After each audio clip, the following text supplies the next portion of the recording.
Ao encontro da sombra, o potencial oculto do lado escuro da natureza humana. Organização de Connie Zweig e Jeremiah Abrams. Tradução Merle Scos. Editora Cultrix. Canal Le Conde. Capítulo 29. O encontro da sombra na América budista. Por Kate Butler. Numa tarde do verão de 1982, um amigo meu estava numa rua em Boulder, Colorado, sob o luminoso céu azul das montanhas rochosas, segurando uma garrafa de saquê. A bebida, um gesto de gratidão, era um presente para Onsen Tenzin, regente do Vajra, o radiante portador dos ensinamentos, o segundo em comando na comunidade Vajradhatu, ou Vajradhatu, não sei, o maior ramo do budismo tibetano nos Estados Unidos. Momentos mais tarde, meu amigo entrava num escritório elegante, com um mínimo de móveis nas proximidades.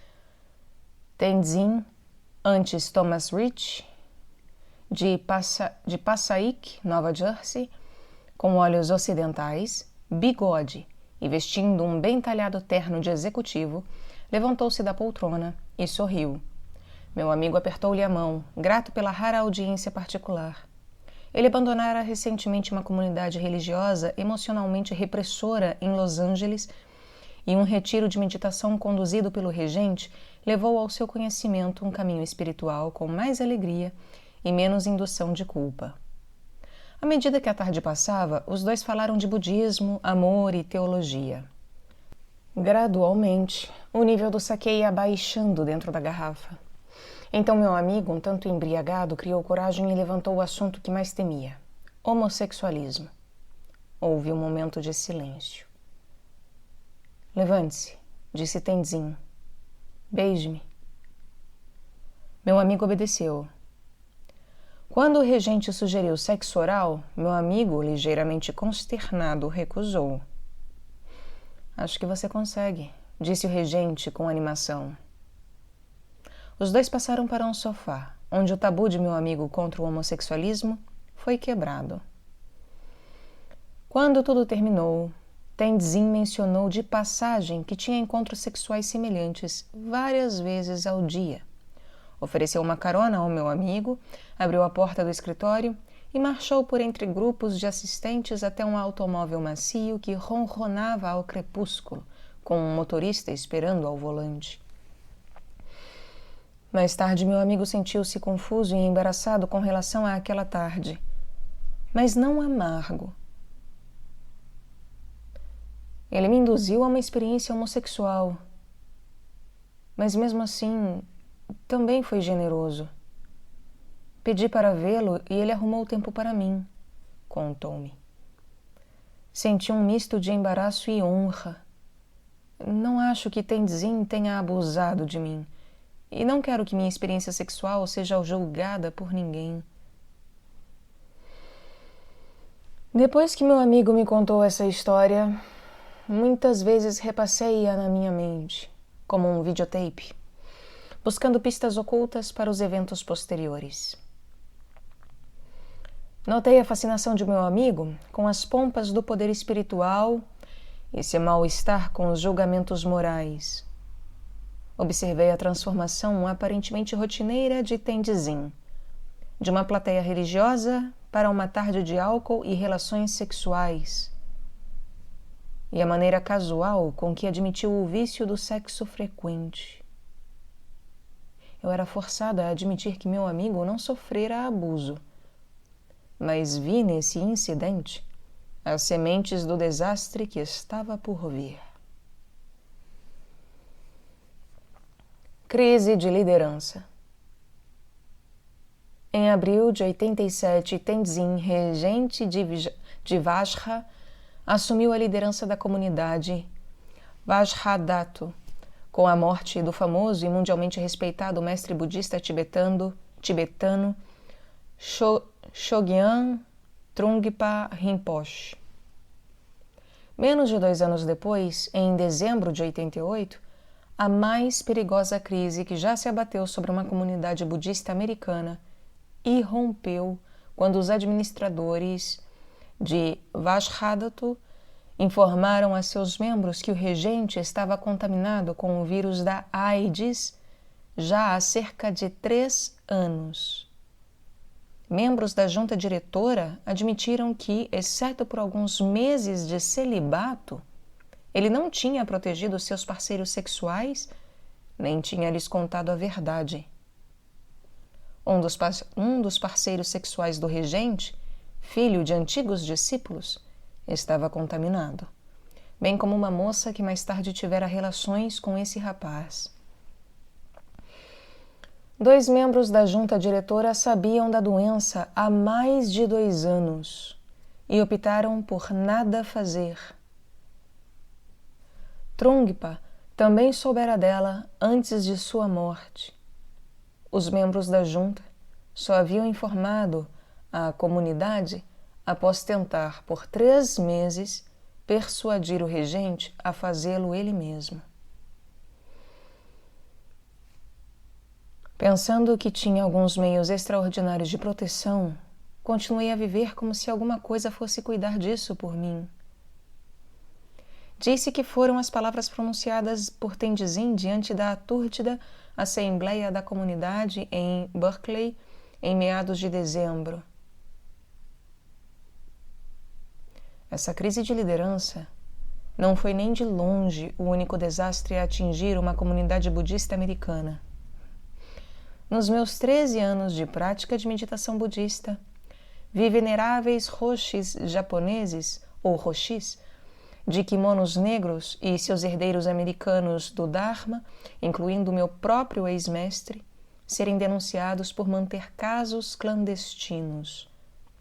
Outros mestres budistas, tibetanos, japoneses e americanos, desviaram dinheiro, tornaram-se alcoólatras ou se entregaram a comportamentos excêntricos. Como budista americana, achei os escândalos deploráveis e perturbadores. Eu não via o budismo como um culto, e sim como uma religião de 2.500 anos devotada a dar fim ao sofrimento, não a provocá-lo. Eu sabia que os mestres envolvidos não eram charlatães, mas mentores espirituais sinceros e profundamente treinados, dedicados à transmissão do Dharma budista ao Ocidente. Como jornalista, notei que a cobertura dos escândalos pela mídia parecia encorajar a profunda suspeita do americano leigo em relação a todos os impulsos religiosos. Os mestres foram mostrados como cínicos exploradores, seus seguidores como tolos crédulos. Mas, tendo observado e participado das comunidades budistas por mais de uma década, eu sei que esses infortúnios são mais do que uma dança trágica entre a exploração e a ingenuidade. Suas raízes não estão na vileza individual, mas nos equívocos culturais e nas feridas emocionais ocultas. E todos os membros da comunidade, mesmo que inconscientemente, têm um papel neles. Quando o budismo foi trazido para o Ocidente, uma antiga e profunda tradição oriental encontrou a sociedade americana, mais jovem, mais fragmentada.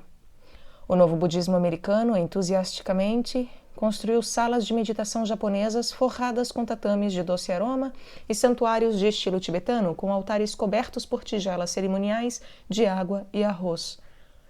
Tentando construir novas comunidades, mesclaram-se estruturas que combinavam os elementos da hierarquia e devoção orientais ao individualismo ocidental. Essa mistura de valores culturais amplamente divergentes foi complicada pelo fato de que muitos discípulos esperavam encontrar um santuário para as feridas de uma infância dolorosa e a solidão de sua própria cultura. Mas quando os escândalos irromperam, muitos se encontraram, como Dorothy ao final do Mágico de Oz, de volta ao seu próprio quintal, tendo inconscientemente repetido padrões que esperavam ter abandonado. Agora, à medida que o lado da sombra foi surgindo à luz, certos elementos comuns dentro das comunidades tornaram-se evidentes. Padrões de negação, de vergonha, de guardar segredo e de usurpação que fazem lembrar as famílias alcoólatras e incestuosas, desatenção aos preceitos budistas básicos contra o uso prejudicial do álcool e do sexo, um casamento doentio da hierarquia asiática com a licenciosidade americana, que distorce o relacionamento entre mestre e discípulo, e uma tendência, tão logo os escândalos são revelados, a transformar em bodes expiatórios os mestres caídos em desgraça ou a negar cegamente que alguma coisa tenha mudado. Uma linhagem de negação. Como membro do Centro Zen de São Francisco nos anos 80, fiquei confusa com o meu próprio fracasso e o fracasso de meus amigos em questionar o comportamento do nosso mestre, Richard Baker Roche, quando o mesmo parecia desafiar o senso comum. Desde então, amigos provenientes de lares com problemas de alcoolismo disseram-me que nossa comunidade reproduzia padrões de negação e permissividade semelhantes aos de suas famílias. Quando nosso mestre nos deixava esperando, quando deixava de meditar e era extravagante com o dinheiro, nós ignorávamos o fato ou explicávamos como parte do ensino. Uma equipe bem organizada de assistentes arrumava as coisas por trás dele, exatamente como a esposa do alcoólatra tenta encobrir o cheque sem fundos do marido ou pagar a fiança para tirá-lo da cadeia.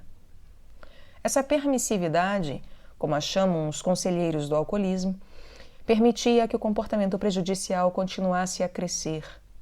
Isolava o nosso mestre das consequências de suas ações e privava-o da chance de aprender com seus erros. O processo também nos prejudicava.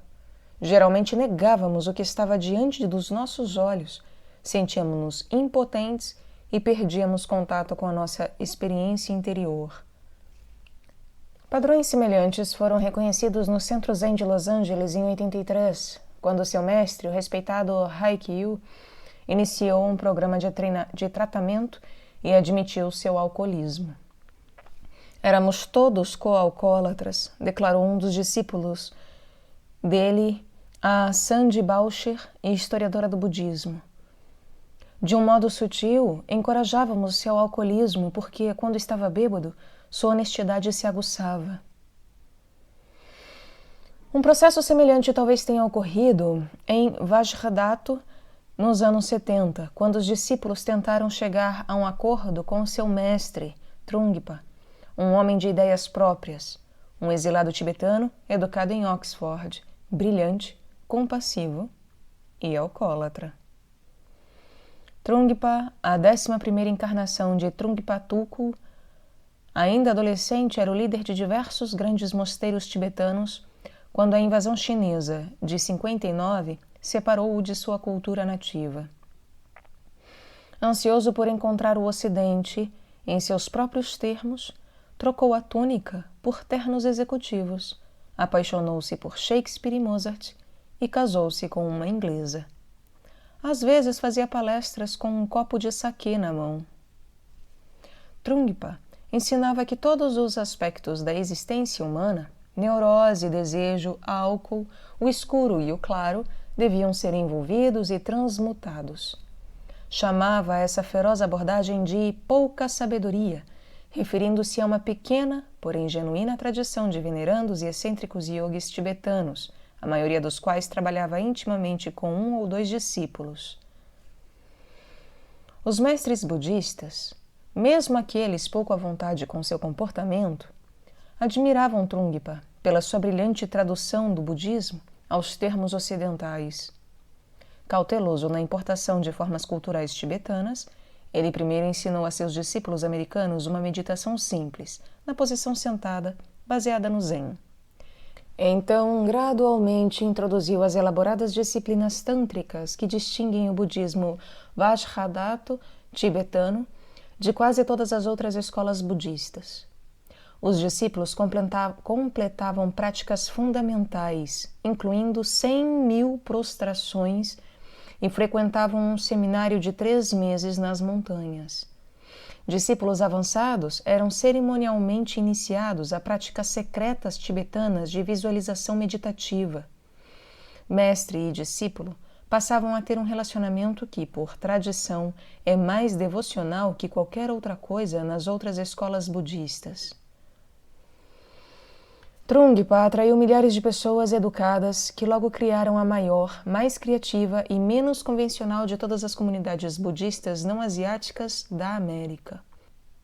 Entre seus discípulos, ele contava com os poetas Allen Ginsberg e Annie Waldman, o dramaturgo Jean-Claude Van Italy, o editor da Shambhala Publications Sam Bershows e Rick Fields, autor de uma respeitada história do budismo americano. Sediados principalmente em Boulder, Colorado, os discípulos cuidavam dos negócios. Fundaram o Instituto Naropa, uma conceituada universidade budista, editavam um boletim de psicoterapia contemplativa e publicavam um jornal budista bimensal de ampla circulação, o Vajradhatu Sun. Ainda assim, entremeado à disciplina e à criatividade, havia um toque de hedonismo. Os discípulos tinham a reputação de ser os grupos mais selvagens do budismo americano. Embora a maioria das escolas tântricas tibetanas claramente desencorajassem a passagem ao ato das paixões e impulsos, Trungpa não o fazia. Certa vez, embriagado e dirigindo em alta velocidade, bateu com seu carro esporte na fachada de uma loja e ficou parcialmente paralisado. Dormia abertamente com discípulos. Em Boulder, fazia palestras brilhantes, mas às vezes tão bêbado que precisava ser retirado do palco ou segurado na cadeira. Para o discípulo Jules Levison, estudioso do Tibete e candidato a um doutorado na Universidade de Virgínia, as histórias eram muito perturbadoras, que ele bebia muito, que dormia com todo mundo. Ao mesmo tempo, Levison era grato a Trungpa. Eu o achava gentil, delicado, provocador e nutridor, a pessoa mais compassiva que já conheci. Eu só não conseguia juntar as coisas, dizia ele.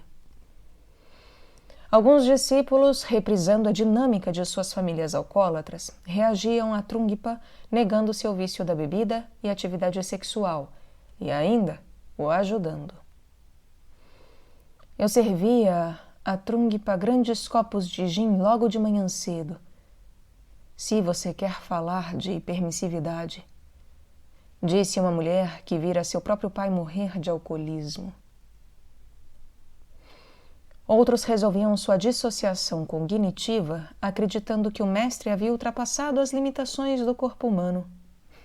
Trungpa disse que, por ter a natureza Vajra, uma psicofisiologia transformada e estabilizada pela yoga, era imune aos efeitos fisiológicos usuais do álcool, disse um discípulo. Aceitávamos a história de que era uma maneira de ele colocar terra em seu sistema para que pudesse relacionar-se conosco. Nunca ocorreu a nenhum dos meus conhecidos que ele fosse um alcoólatra, já que essa era uma doença que só podia acontecer ao mortal comum. E muitos de nós éramos ignorantes. Nossa ideia de alcoólatra era o vagabundo caído na sarjeta. Uma atmosfera de negação permeava as comunidades dos anos 70 e início dos 80, e outros discípulos tornaram-se alcoólatras. Encontrei um pequeno e agradável ninho onde podia continuar bebendo, disse um antigo budista que estava entre o pequeno grupo de membros Vajradhatu que se juntou aos alcoólatras anônimos no início dos anos 80. Sua recuperação parecia ameaçar os outros. A primeira mulher a curar-se foi solicitada a deixar a diretoria de uma organização assistencial fundada por membros Vajradhatu. Senti um profundo desprezo por alguém que tinha deixado de beber e tratei-a como um caso de doença mental, diz a mulher que a expulsou e que logo depois juntou-se ela própria aos AA, alcoólatras anônimos. Quando Trungpa estava em seu leito de morte em 86, aos 47 anos de idade. Só um círculo interior conhecia os sintomas de sua doença final. Poucos conseguiam admitir que seu amado e vibrante mestre era um paciente terminal de alcoolismo, mesmo vendo-o em seu quarto sofrendo de incontinência, com o estômago dilatado e a pele descolorida, com alucinações, veias inchadas, gastrite e varizes esofágicas. Uma inchação das veias do esôfago causada quase que exclusivamente pela cirrose hepática. Trungpa não era certamente um João Ninguém, mas, como qualquer outro alcoólatra que já vi, bebia sem parar. Disse Vitória Fish, membro de seu staff doméstico, com anos de experiência como atendente de enfermagem. A negação era visceral, continua ela. Observei que a explicação para a demência alcoólica era que ele estava no reino das Daiquinis, ou Daiquinis, guardiãs dos ensinamentos, visualizadas em forma feminina. Quando ele pedia álcool, ninguém tinha coragem de recusar, embora tentassem pôr água na sua cerveja ou servir-lhe quantidades menores. Naquela época final de sua vida, ele já não conseguia caminhar sem ajuda. Ao mesmo tempo, havia nele uma força e uma serenidade fenomenais que não sei como explicar.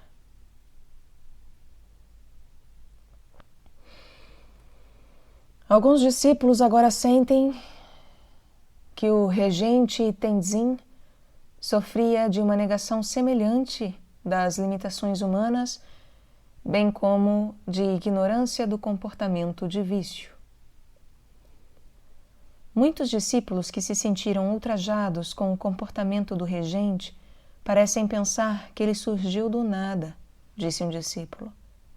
Eles não estão usando seu treinamento budista sobre causa e efeito.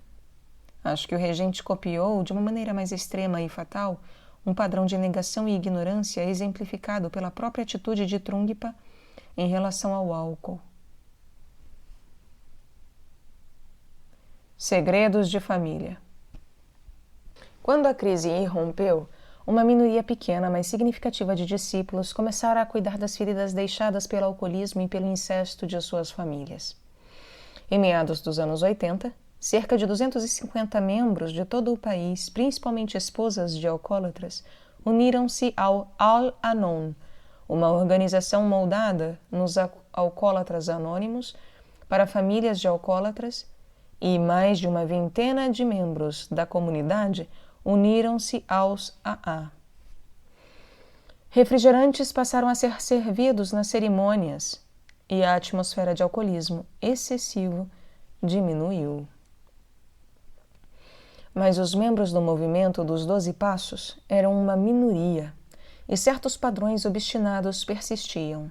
Por exemplo, o próprio regente tentava evitar qualquer discussão pública acerca da crise, criando uma atmosfera que fazia lembrar a postura defensiva de uma família alcoólatra. Quando o editor Rick Fields preparou um pequeno artigo para o Vajradhatu Sun descrevendo a crise nua e crua, foi proibido de publicá-lo. Tem havido discussões, tanto em reuniões da comunidade como entre particulares, sobre as questões subjacentes que permitiram o surgimento da atual situação, dizia o artigo proibido. Essas questões incluíam o abuso do poder e a traição da confiança, o relacionamento adequado entre mestres com a autoridade espiritual e seus discípulos, particularmente no Ocidente, e o relacionamento entre a devoção e a inteligência crítica no caminho espiritual. Em lugar do artigo, Fields publicou um desenho, sem palavras, do logotipo Vajradhatu, o nó da eternidade, esticado até o ponto de ruptura sobre um coração partido. Fields mais uma vez tentou publicar seu artigo e foi demitido pelo regente. Quando a junta diretora se recusou a lhe dar apoio, ele pediu demissão formalmente, dizendo que o ensinamento budista no Ocidente estaria melhor servido a longo prazo pela abertura e honestidade por mais dolorosas que estas pudessem ser. A supressão de discussões públicas repetia tanto a tradição asiática de salvar o prestígio quanto a dinâmica das famílias alcoólatras.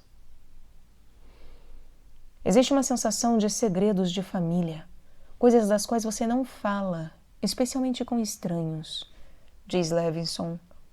Logo depois que as notícias foram divulgadas, escrevi para o regente e disse: se os rumores são verdadeiros, então essas ações não parecem estar de acordo com o Dharma, mas isso não faz de você um demônio. A coisa mais importante é o que faremos agora.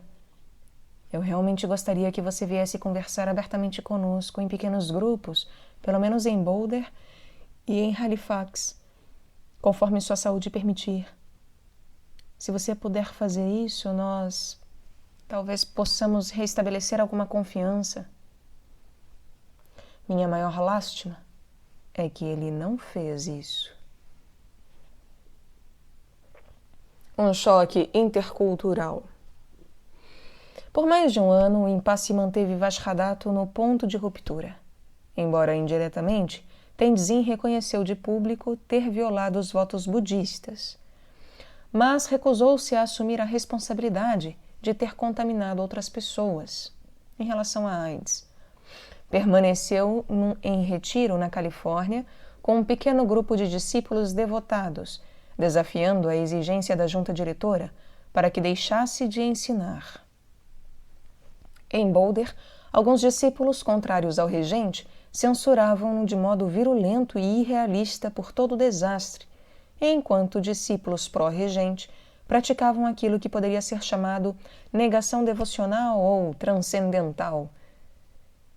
Eles exigiam a preservação da linhagem do ensinamento budista, mesmo às custas de evitar enfrentar o que havia acontecido.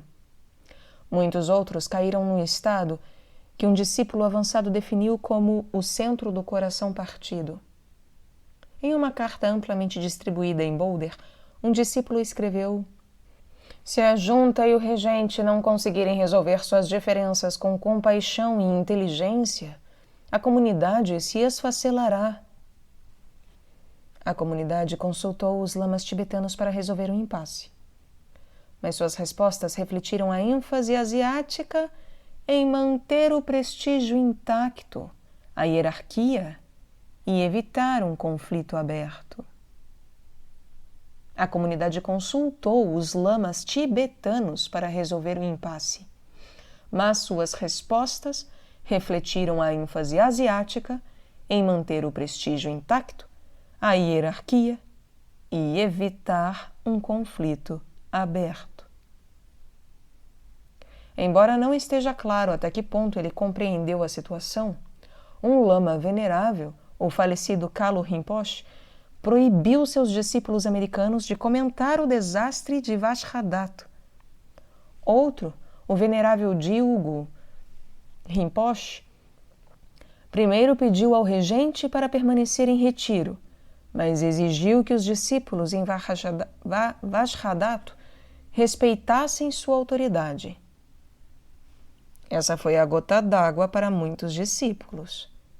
Isso é um pesadelo vivo para nós, disse Robin Cornman, antigo mestre de meditação e estudante da Universidade de Princeton. Mandaram-nos seguir uma pessoa que temos a certeza de que está profundamente confusa.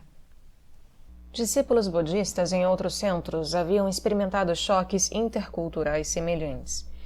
No final dos anos 70, o discípulo zen Andrew Cooper ficou perturbado ao perceber que seu roshi japonês desencorajava qualquer expressão de desacordo pessoal, dúvida e problemas dentro da comunidade, mesmo quando esses problemas eram inegavelmente reais e potencialmente danosos. Cooper, agora estudante de psicologia, pensava que seu mestre era hipócrita, até que um amigo que vivera no Japão lhe disse que os japoneses não têm a mínima noção de hipocrisia, pelo menos não no sentido que a entendemos no Ocidente. Para os japoneses, reprimir os sentimentos pessoais para manter a aparência de harmonia no grupo é visto como algo virtuoso e nobre. Para os japoneses, reprimir os sentimentos pessoais para manter a aparência de harmonia no grupo é visto como algo virtuoso e nobre, escreveu Cooper num ensaio inédito. Essa atitude faz parte da estrutura das relações sociais japonesas. Tem seu lugar nessa estrutura. Mas quando é importada sob a bandeira da iluminação e lançada sobre uma comunidade americana, o resultado é um bizarro fanatismo. Deferência asiática e licenciosidade ocidental. Os resultados são particularmente problemáticos quando as comunidades importam tradições devocionais asiáticas sem importar os correspondentes controles sociais asiáticos. Trungpa, por exemplo, veio de uma sociedade onde o senso do self e os controles sociais sobre esse self eram muito diferentes daqueles do Ocidente. Criado desde pequenino no Tibete Oriental como um lama encarnado, ele chefiava um imenso mosteiro da instituição aos 19 anos de idade. Era alvo de grande devoção e detentor de grande poder, mas sua liberdade era rigidamente limitada pelos votos monásticos de castidade e abstinência, por suas obrigações para com seu mosteiro e a comunidade circundante. Os padrões da comunidade baseavam-se num intrincado sistema de obrigações recíprocas. Eram claros e frequentemente implícitos. O comportamento de quase todos, servo-lama ou proprietário de terras, era íntimo, mas sutilmente controlado por um desejo forte e frequentemente implícito de manter o prestígio. Mas esses controles sociais não existiam na sociedade à qual Trungpa se juntou nos libertários anos 70. O comportamento de seus discípulos americanos era frouxamente governado por relações contratuais, por discussões francas e abertas, e mais por escolha individual que pelo compartilhamento de uma ética social e obrigações mútuas.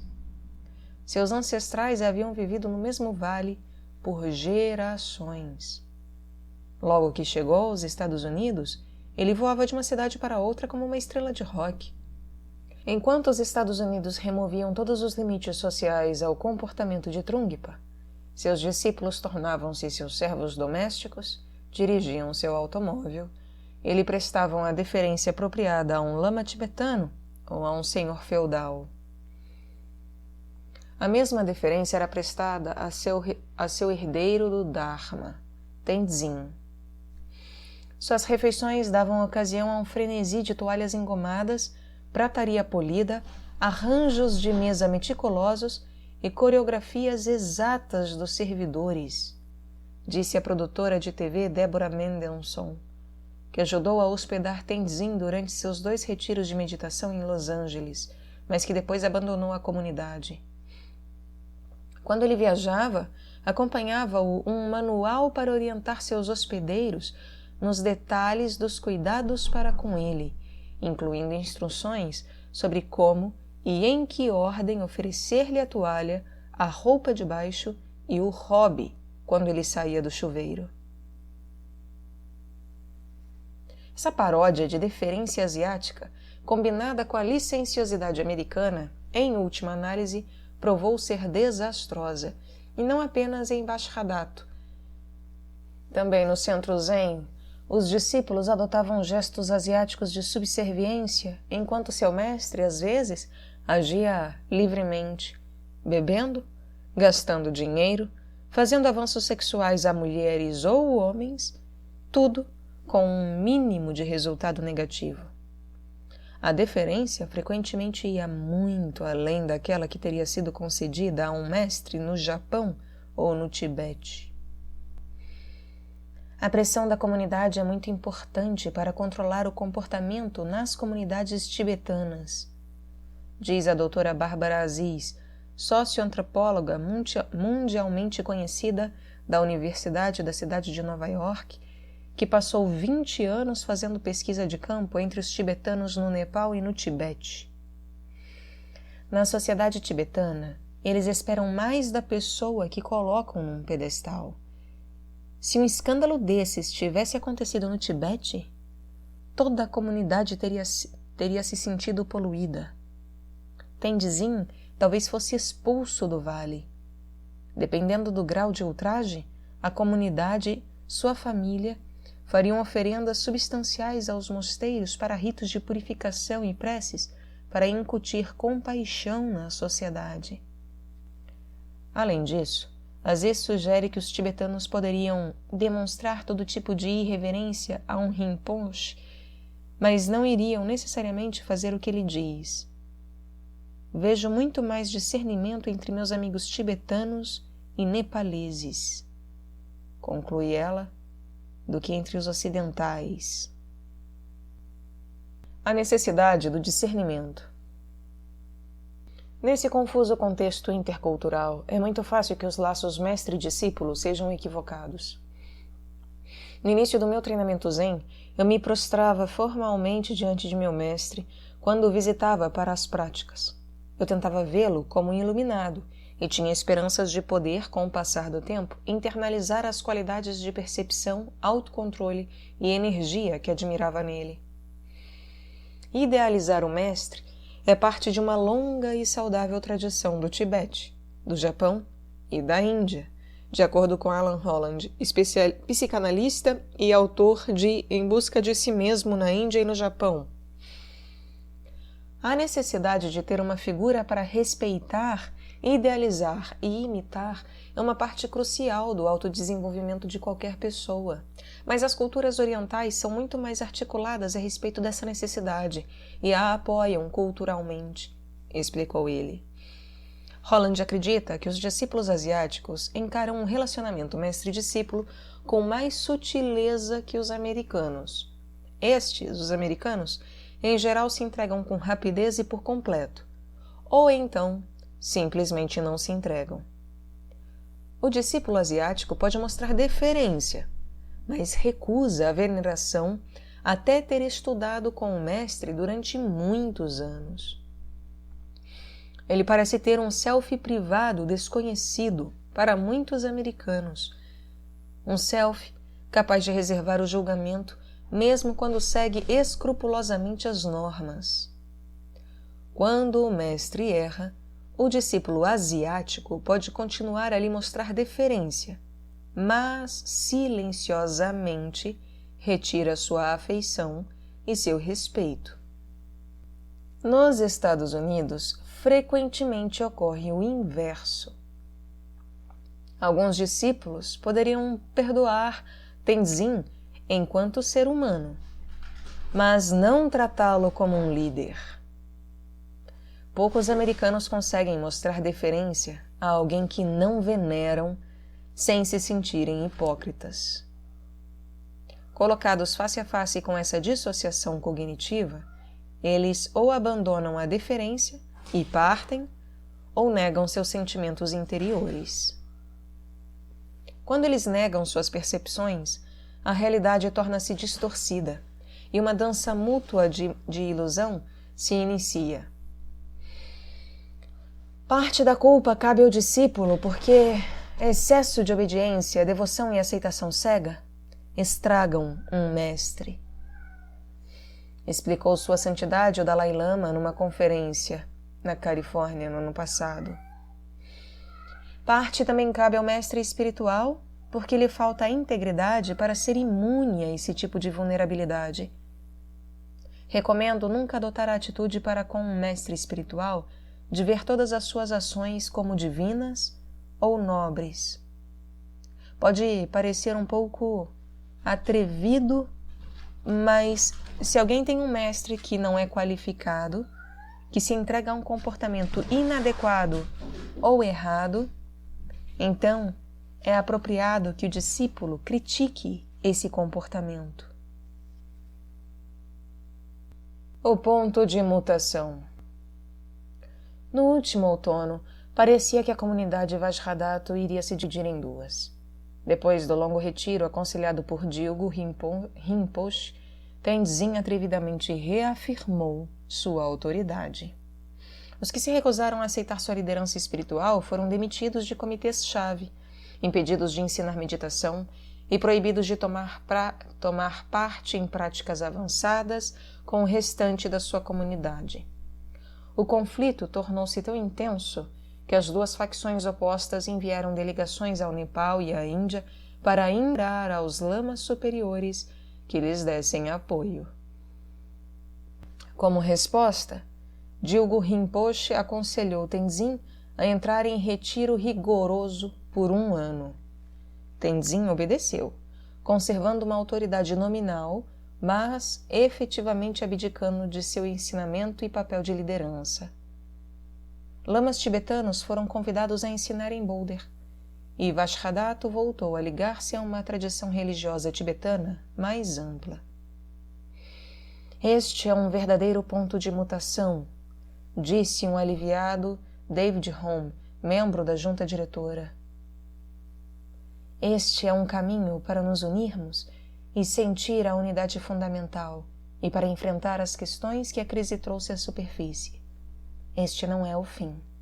Na verdade, é o começo, disse ele.